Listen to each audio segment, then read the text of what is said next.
রাধে রাধে। কেমন আছো তোমরা সবাই? আশা করছি রাধারানীর কৃপায় সবাই ভালো আছো। তোমাদেরকে স্বাগত জানিয়ে আমার আরেকটি নতুন ভিডিও শুরু করছি।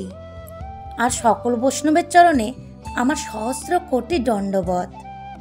আজকে তুলসী দিবস তিথি, আর তার সাথে বড়দিন আর 25শে ডিসেম্বর। আজ খ্রিস্টান ধর্মের এক বিশেষ দিন। তবে আমরা সনাতন ধর্মের মানুষ, আমরা কখনোই কোনো ধর্মকেই ছোট করে দেখব না। যাদের যাদের ধর্ম তাদের তাদের কাছে সর্বশ্রেষ্ঠ। আজ যেহেতু সনাতন ধর্মের এক বিশেষ দিন, তুলসী মহারানীর দিবস, সে কারণে আজ তোমাদের সাথে আমার গোবিন্দের সেবা কাজ কিছু শেয়ার করছি। আর তার সাথে আমার তুলসী মহারানীর কিছু মহিমা কথা তোমাদের সাথে বর্ণনা করব। প্রথমে বলছি তুলসী মহারানীর পূজা মাহাত্ম্য কথা। তোমরা সবাই মন দিয়ে শ্রবণ করো। গরুড় পুরাণে লিখিত আছে যে আমলকি সেবন দ্বারা এবং জন্মাষ্টমী অথবা জয়ন্তী দ্বাদশীতে উপবাস করিলে যে ফল প্রাপ্ত হওয়া যায়, মানবগণ তুলসী পূজা দ্বারা সেই ফল প্রাপ্ত হইতে পারে। সুরগণ প্রত্যহ প্রয়াগধামে অবগাহন দ্বারা ও বারাণসী ক্ষেত্রে দেহ ত্যাগে যে ফল নিরূপণ করিয়াছেন, তুলসী পূজনে নিঃসন্দেহে সেই ফল প্রাপ্ত হওয়া যায়। অগস্ত্য সংহিতায় লিখিত আছে যে বর্ণ চতুষ্টয়ের মধ্যে, বিশেষত আশ্রম চতুষ্টয়ের মধ্যে নরনারী যে কেউ হোক না কেন, তুলসী দেবীর অর্চনা করিলে দেবী তাহাকে ইষ্টফল দান করেন। তুলসী রোপণ, সেবন, দর্শন ও স্পর্শ দ্বারা পবিত্রতা লাভ হয় এবং সযত্নে উপাসনা করিলে যাবতীয় অভীষ্ট সিদ্ধ হইয়া থাকে। আরও লিখিত আছে প্রতিদিন প্রদক্ষিণান্তে তুলসী দেবীকে নমস্কার করিলে কোনো পাপই ধ্বংস হইতে অবশিষ্ট থাকে না। বৃহৎ নারদীয় পুরাণে যজ্ঞ ধ্বজ উপাখ্যানান্তে লিখিত আছে যে, হে দ্বিজগণ, যে গৃহে তুলসী বিরাজিত থাকেন ও প্রত্যহ যে গৃহে তুলসীর অর্চনা হয়, অহরহ তথায় যাবতীয় মঙ্গল পরিবর্তিত হইতে থাকে। পদ্মপুরাণে দেবদূত বিকণ্ডল সংবাদে লিখিত আছে যে, হে বৈশ্যপ্রবর, যখন প্রতিপক্ষীয় দ্বাদশী তিথি সমাগত হয়, তখন ব্রহ্মাদি সুরগণ তুলসী কাননে অর্চনা করেন। এখন তোমাদের বলবো তুলসীর স্তুতি মাহাত্ম্য। যে ব্যক্তি অনন্য মনে প্রত্যহ তুলসী দেবীর স্তুতিবাদ করেন, তিনি পিতৃগণের, দেবগণের ও নরগণের প্রিয় হন। এখন তোমাদের বলবো তুলসী বন মাহাত্ম্য। স্কন্দপুরাণে লিখিত আছে, দেবদেব জগৎপতি হরি তুলসী কানন ব্যতীত, বিশেষত কলিকালে অন্য কোনো দ্রব্যে প্রীত হন না। কলিকালে হরি সহস্র সহস্র তীর্থক্ষেত্র ও নিখিল ভূধর ত্যাগ করিয়া একমাত্র তুলসী কাননে নিত্য অধিষ্ঠান করেন। যিনি তুলসী বন দর্শন বা যথাবিধি রোপণ করেন, তিনি পরম পদ লাভ করিয়া থাকেন। যেখানে ফলিত ধাত্রীবৃক্ষ, হরিমূর্তি, তুলসী কানন ও বৈষ্ণবজন বিদ্যমান না থাকেন, সে স্থান শ্মশান সদৃশ। যাহারা কলিযুগে ধরাতলে হরির প্রীতির কারণে তুলসী বৃক্ষ রোপণ করেন, সমনরাজ বা তদীয় দূতগণ কখনো তাহাদিগের অনিষ্ট করিতে সমর্থ হন না। যে সমস্ত দেবমন্দিরে অথবা পুণ্যভূমিতে পবিত্র তুলসী বৃক্ষ রোপিত হয়, তৎ সমস্ত স্থলই চক্রধর হরির তীর্থস্বরূপ। হে বিপ্রসত্তম, ঘর দ্বারা তুলসী সেচন করিলে সলিল ধারা দ্বারা ত্রিলোকের প্রীতি সাধিত হইয়া থাকে। উত্তরপুরাণে ব্রহ্মনারদ সংবাদে লিখিত আছে, যে স্থলে সমীরণ তুলসী গন্ধ বহনপূর্বক প্রবাহিত হয়, তাহার 10 দিক ও চতুর্বৃদ জীবই বিশুদ্ধি লাভ করে।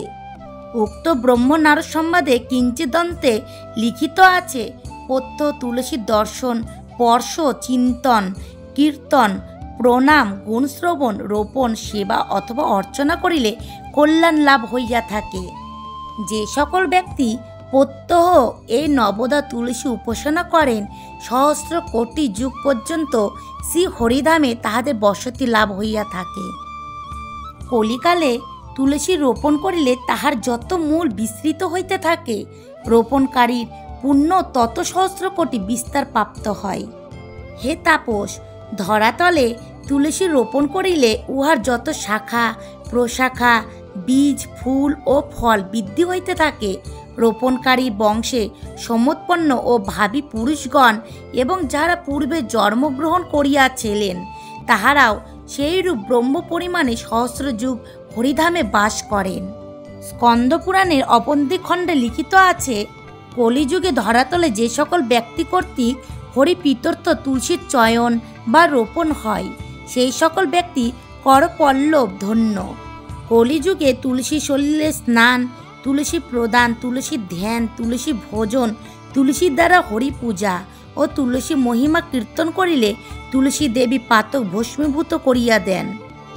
কাশীখণ্ডে দূতগণের প্রতি যমোক্তি আছে যে, হে দূতবৃন্দ, তুলসী ভূষণে সম অলঙ্কিত তুলসী নাম জাপক ও তুলসী কানন রক্ষক দিককে দূরে বিসর্জন করিবে, অর্থাৎ তাহাদিগকে মদীয়পুরে কদাচ আনয়ন করিও না।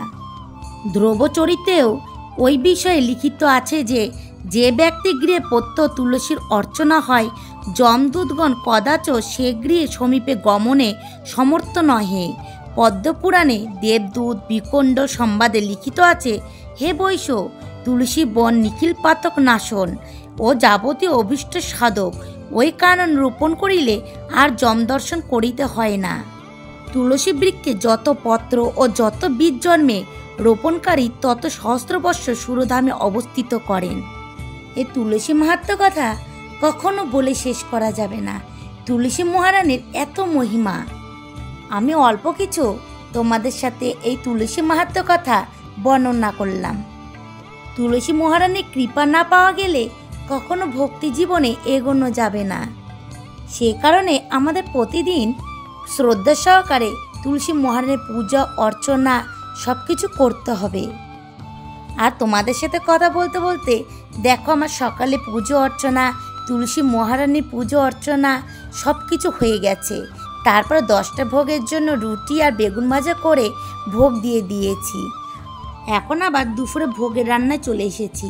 আর যারা যারা আমায় কমেন্ট করেছো তাদেরকে জানাই অসংখ্য ধন্যবাদ। এইভাবে তোমরা সবাই আমার পাশে থেকো। আর তোমাদেরকে জানাই আমার অনেক অনেক ভালোবাসা। আর তোমরা সবাই খুব ভালো থেকো। আর তোমরা অনেক অনেক ভজন করো, গোবিন্দের নাম গুণগান করো, গোবিন্দের সেবা কাজ করো। আর আমি আমার রাধা দামোদরের কাছে প্রার্থনা করি তোমরা যেন ভক্তি জীবনে অনেক অগ্রসর হতে পারো। আর ইতি আমায় বলেছ তোমার পরিবারের কেউ এই ভক্তি জীবনে আসেনি, সে কারণে তুমি তাদেরকে অনেক কথা শুনিয়েছ, অনেক খারাপ খারাপ কথা বলেছ, তাই তুমি বলেছ সে কারণে গোবিন্দ তোমাকে ক্ষমা করবে। তো দেখো ইতি, এই ভক্তি জীবনে কেউ কাউকে আনতে পারে না। প্রভু যাকে কৃপা করে আর বৈষ্ণবগণ যাদের কৃপা করে তারাই একমাত্র এই ভক্তি জীবনে আসতে পারে। সে কারণে কখনো কাউকে ঝগড়া করে গণ্ডগোল করে কখনো এই গোবিন্দ পথে আনা যাবে না। তুমি প্রভুর কাছে প্রার্থনা করতে পারো তাদের জন্য যে তারা যেন ভক্তি জীবনে আসে, কিন্তু তুমি যদি তাদেরকে বাজে বাজে কথা বলো তারা তো কখনো এই পথে আসবেই না। উপরন্তু তোমার সংসার অনেক অশান্তি হবে, তখন তোমারও মন ভালো লাগবে না। ভালোবাসা দ্বারা যেটা করা সম্ভব কখনো ঝগড়া গণ্ডগোল করে সেটা করা যায় না। সে কারণে আমার মতে তুমি ভক্তি সহকারে গোবিন্দের সেবা কাজ করো, দেখবে প্রভু একদিন না একদিন তোমার সকল ইচ্ছে পূরণ করবে। তারাও দেখবে এই ভক্তি জীবনে এসেছে। কারণ আমরা যে গোবিন্দের কর্ম করব, হরিনাম করব, তারও তো একটা প্রভাব আছে। যদি আমরা শ্রদ্ধা সহকারে ভক্তি সহকারে সে কর্মগুলো করতে পারি তাহলে দেখবে তারা ঠিক একদিন না একদিন এর নামে প্রভাবে এই ভক্তি জীবনে এসেছে।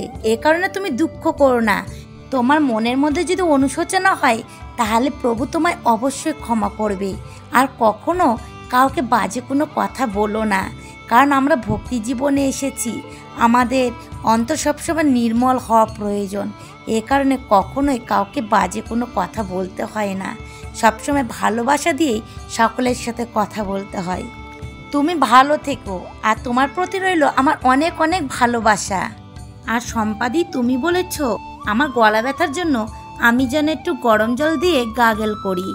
আমি তোমার কথা অবশ্যই রাখবো। আর দিদি ভাই, তুমি যে আমার কথা ভেবেছো, আমি ভীষণ খুশি হয়েছি। তোমাকে অনেক অনেক ধন্যবাদ। এভাবে আমার পাশে থেকো, আর তোমার প্রতি রইল আমার অনেক অনেক ভালোবাসা। আর তুমিও খুব ভালো থেকো আর শরীরের দিকে খেয়াল রেখো।